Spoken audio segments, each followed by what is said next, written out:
প্রিয় দর্শক, আজকে ছোট একটি ব্লগ আপনাদের সাথে শেয়ার করব। সকালবেলা উঠে আমি ছাদে গিয়েছিলাম, এখন যাচ্ছি বারান্দায়।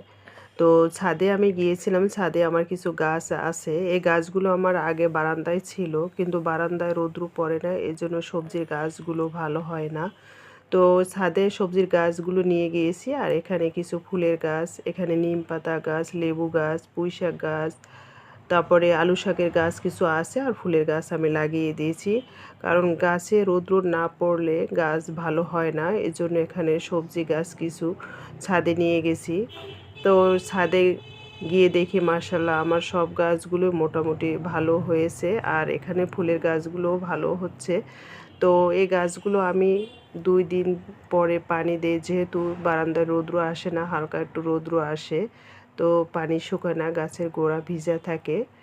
তো বারান্দার গাছগুলো ভালো হয়ে উঠছে এখন দেখতেছি।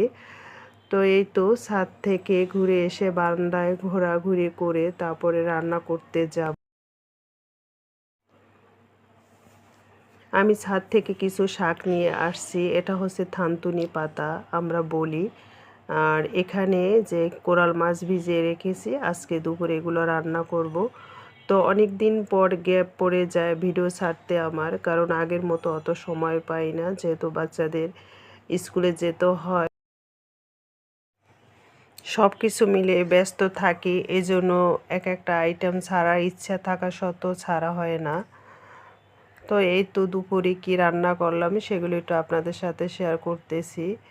তো এখানে রান্নাগুলো প্রায় আমার শেষ হয়ে গিয়েছে। এখানে আমি আজকে মাছ ভুনা করেছি, ডাল রান্না করেছি, আর মিষ্টি কুমড়া ভাজি করেছি, আর বাচ্চাদের জন্য একটু দুধ জাল করে নিচ্ছি।